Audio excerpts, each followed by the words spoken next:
Renungan Pagi, Christ Triumphant atau Kristus yang Menang oleh Ellen G. White, 29 Oktober 2025. Mari kita berdoa. Bapa kami yang di sorga, Allah pencipta langit dan bumi, laut dan segala isinya, Allah yang maha besar, maha kuasa, sumber segalanya, yang kami sembah selalu melalui anak-Mu yang tunggal, Yesus Kristus. Terpujilah Yesus, anak Allah yang maha tinggi, yang adalah roh yang menghidupkan bagi kami. Pada pagi hari ini kami bersyukur boleh bangun dan berbakti, dan sebagaimana membaca dan mendengarkan nasihat firman-Mu, kiranya ini menjadi pembaharuan bagi kami semua, agar mau diutus oleh Yesus menjadi saksinya kepada banyak orang, bahkan banyak bangsa, dengan menerima kehadiran Roh-Nya dalam hidup kami. Beserta kami sepanjang perbaktian ini, kehendak-Mu yang jadi. Ampun kami akan dosa dan salah, karena kami berdoa hanya dalam nama Anak Allah yang tunggal, Yesus Kristus, yang adalah Tuhan dan Juru Selamat kami. Amin. Renungan hari ini akan dibacakan oleh Saudara Farlen Lohonauman. Kepada Saudara Farlen, kami persilahkan. Terima kasih, selamat pagi. Bacaan renungan pagi kita hari ini, Rabu 29 Oktober 2025.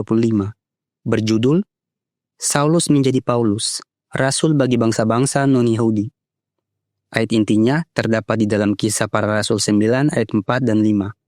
Berbunyi, ia rebah ke tanah dan kedengaranlah olehnya suatu suara yang berkata kepadanya, Saulus, Saulus, mengapakah engkau menganiaya aku?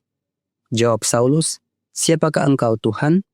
Katanya, akulah Yesus yang kau aniaya itu. Saulus telah dididik oleh guru-guru terpelajar pada zaman itu. Ia diajar oleh Gamaliel. Saulus adalah seorang rabi dan negarawan. Ia adalah anggota Sanhedrin dan sangat gigih dalam menekan kekristenan. Ia berperan dalam merajam Stefanus, dan kita membaca lebih lanjut tentangnya. Tetapi Saulus berusaha membinasakan jemaat itu, dan ia memasuki rumah demi rumah, dan menyeret laki-laki dan perempuan keluar dan menyerahkan mereka untuk dimasukkan ke dalam penjara. Namun karir penganiayanya terhenti. Ketika ia sedang dalam perjalanan ke Damsyik untuk menangkap orang Kristen yang dapat ditemuinya, tiba-tiba cahaya memancar dari langit mengelilingi dia. Ia rebah ke tanah dan kedengaranlah olehnya suatu suara yang berkata kepadanya, Saulus, Saulus, mengapakah engkau menganiaya aku? Saulus yang bertobat disebut Paulus. Ia bergabung dengan para murid dan termasuk di antara para rasul yang terkemuka. Meskipun para rasul seringkali jatuh dalam pertikaian dengan orang-orang jahat dan kuasa kegelapan, namun mereka dimampukan untuk kembali berjuang dalam pertikaian itu dengan kemenangan atau kematian di hadapan mereka. Dalam tubuh mereka, dalam memar, luka, dan bilur-bilur yang diterima demi Yesus. Mereka membawa bukti penyaliban Kristus bahwa mereka turut ambil bagian dalam penderitaannya.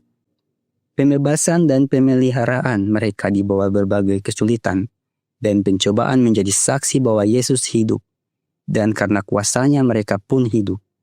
Kutipan manuskrip 58 tahun 1900. Serang Stefanus yang benar dan setia dirajam batu, sampai mati oleh musuh-musuh Kristus. Tentu saja tidak tampak bahwa Allah sedang memperkuat tujuannya di bumi dengan membiarkan orang-orang jahat menang. Namun, justru dari keadaan inilah, Paulus bertobat kepada iman, dan melalui perkataannya ribuan orang dibawa kepada terang Injil. Kutipan letter 10 tahun 1879, mereka yang dipilih untuk pekerjaan Allah hendaknya adalah pria dan wanita setia dan benar.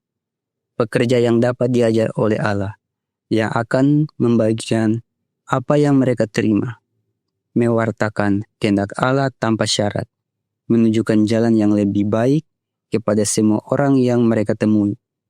Pria dan wanita baru di dalam Kristus dilahirkan untuk berkonflik, bekerja keras, dan berjeri lelah. Dilahirkan untuk terlibat dalam perjuangan iman yang baik. Selalu ada kekuatan yang dapat mereka jangkau untuk meraih kemenangan di setiap serangan. kekuatan yang akan memampukan mereka menjadi lebih dari sekedar pemenang atas kesulitan-kesulitan yang mereka hadapi. Dikutip dalam letter 150 tahun 1900. Demikian bacaan renungan pagi kita. Terima kasih. Terima kasih atas penatalainan Saudara Farlan. Tuhan Yesus memberkati. Selamat pagi saudaraku dalam Tuhan. Kita sudah mempelajari bahwa Tuhan yang bertemu dengan Saulus dalam perjalanannya ke Damsyik adalah Tuhan Yesus. Nah, oleh karena peristiwa tersebut, Saulus menjadi buta selama 3 hari, dan Saulus tinggal di rumah seorang yang bernama Yudas.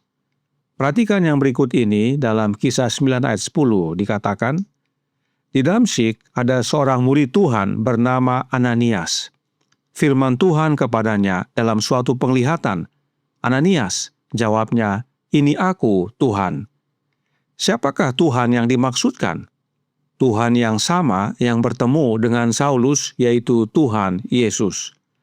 Jadi, yang bertemu dengan Saulus adalah Tuhan Yesus, dan yang datang kepada Ananias adalah Tuhan Yesus. Kemudian, dalam Kisah 18 ayat 9 dan 10 dikatakan, pada suatu malam berfirmanlah Tuhan kepada Paulus di dalam suatu penglihatan, "Jangan takut, teruslah memberitakan firman dan jangan diam, sebab aku menyertai engkau dan tidak ada seorang pun yang akan menjamah dan menganiaya engkau, sebab banyak umatku di kota ini."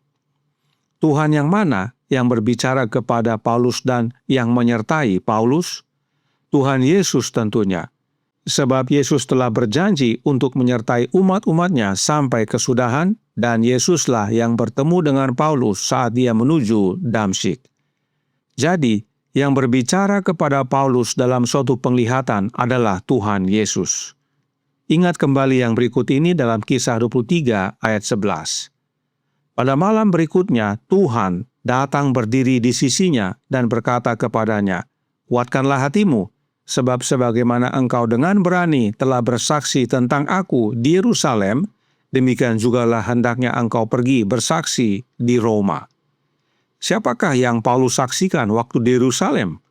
Paulus bersaksi tentang Yesus Kristus, Anak Allah. Karenanya, Tuhan yang datang berdiri di sisi Paulus adalah Tuhan Yesus. Saudaraku dalam Tuhan, berulang-ulang yang datang kepada Paulus adalah Tuhan Yesus dan bukan Allah Roh. Jika memang benar ajaran Trinitas yang mengajarkan bahwa sesudah Yesus naik ke sorga, maka yang turun dan bekerja bersama jemaat mula-mula adalah Allah Roh, lalu mengapa yang datang kepada Paulus berulang-ulang selalu Tuhan Yesus? Dan bahkan yang mengutus Paulus kepada bangsa-bangsa lain adalah Yesus itu sendiri. Kisah 22 ayat 17-21 berkata, "Sesudah aku kembali di Yerusalem dan ketika aku sedang berdoa di dalam bait Allah, rohku diliputi oleh kuasa ilahi." Ini adalah kesaksian Paulus. Dia lanjutkan, "Aku melihat Dia yang berkata kepadaku, 'Lekaslah, segeralah tinggalkan Yerusalem, sebab mereka tidak akan menerima kesaksianmu tentang aku.' Jawabku, 'Tuhan, mereka tahu bahwa akulah yang pergi dari rumah ibadat yang satu ke rumah ibadat yang lain, dan yang memasukkan mereka yang percaya kepadamu ke dalam penjara dan menyesah mereka. Dan ketika darah Stefanus, saksimu itu, ditumpahkan, aku ada di situ dan menyetujui perbuatan itu, dan aku menjaga pakaian mereka yang membunuhnya. Tetapi kata Tuhan kepadaku, 'Pergilah, sebab aku mengutus engkau jauh dari sini kepada bangsa-bangsa lain.'" Paulus melihat Yesus saat dikuasai oleh kuasa ilahi dan menerima perintah untuk pergi jauh dari Yerusalem, sebab Yesus mengutus Paulus menjadi saksi Yesus kepada bangsa-bangsa lain. Karena meskipun Paulus sempat menjadi penganiaya umat Allah, tetapi dia mau diajar dan akhirnya bertobat. Renungan hari ini berkata dalam Christ Triumphant halaman 309 paragraf 8.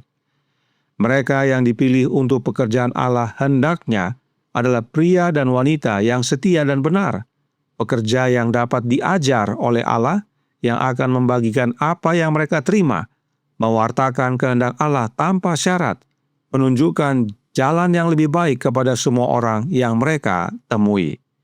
Inilah pengalaman Paulus dan inilah seharusnya menjadi pengalaman kita, yaitu kita mau diajar agar menjadi saksi Tuhan kepada banyak orang. Dan ini semua karena Paulus menerima Kristus tinggal dalam hidupnya. Perhatikan yang Alkitab dan Roh Nubuat sampaikan berikut ini tentang Paulus. Galatia 1 ayat 3 dan 4 berkata, "Kasih karunia menyertai kamu dan damai sejahtera dari Allah, Bapa kita, dan dari Tuhan Yesus Kristus, yang telah menyerahkan dirinya karena dosa-dosa kita, untuk melepaskan kita dari dunia jahat yang sekarang ini, menurut kehendak Allah dan Bapa kita." Inilah ayat-ayat pembuka dari surat Paulus kepada jemaat di negara bangsa lain, yaitu di Galatia. Tentang hal ini, Roh Nubuat berkata dalam manuskrip 165 tahun 1899 paragraf 17.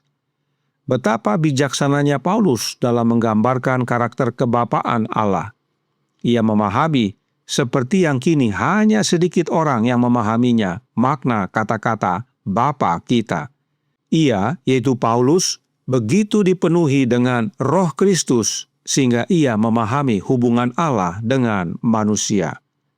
Yang datang kepada Paulus adalah Yesus Kristus, dan roh yang memenuhi hidup Paulus adalah Roh Kristus, yaitu Roh Kudus yang dicurahkan pada hari Pentakosta.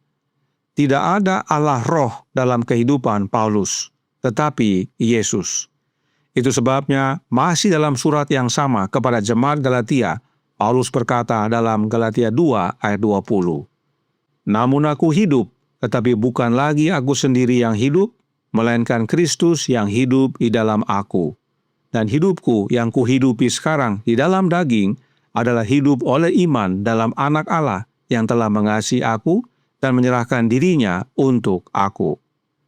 Yang hidup di dalam Paulus adalah Yesus Kristus dan bukan Allah Roh. Silakan ikuti pelajaran berikut ini untuk melihat bahwa Paulus tidak percaya Trinitas. Saudaraku dalam Tuhan, Yesus yang utus Paulus kepada bangsa-bangsa lain dan mengaruniakan rohnya Yesus kepada Paulus. Demikian juga kita dapat menjadi saksi bagi Yesus asal kita mau diutus oleh Yesus, diajar oleh Yesus, dan menerima rohnya Yesus dalam hidup kita. Bukan kita lagi yang hidup, tetapi Kristus yang hidup di dalam kita. Tuhan memberkati, saya bawa dalam nama Yesus. Amin. Mari kita berdoa. Bapa kami yang di sorga, Allah pencipta langit dan bumi, laut dan segala isinya, Allah yang maha besar, maha kuasa, sumber segalanya, yang kami sembah selalu melalui anak-Mu yang tunggal, Yesus Kristus. Terima kasih atas pekabaran tentang Paulus, bahwa yang bertemu dengan Paulus berulang-ulang adalah Yesus itu sendiri, dan yang menguasai hidup Paulus adalah rohnya Kristus. Karenanya tolong kami ya Bapa, karuniakanlah roh anak-Mu dalam hidup ini, ajari kami, tuntun kami dalam seluruh kebenaran, dan jadikan kami saksi-Mu kepada banyak orang, bahkan kepada banyak bangsa, sehingga kami dapat mengabarkan kebenaran tentang satu-satunya Allah yang benar dan anak-Mu yang tunggal, serta menerima roh-Mu yang kudus ya Yesus, dan banyak jiwa yang bertobat kembali kepada Bapa. Beserta kami sepanjang hari ini, kehendak-Mu yang jadi, ampun kami akan dosa dan salah, karena kami berdoa hanya dalam nama anak Allah yang tunggal, Yesus Kristus, yang adalah Tuhan dan Juru Selamat kami. Amin.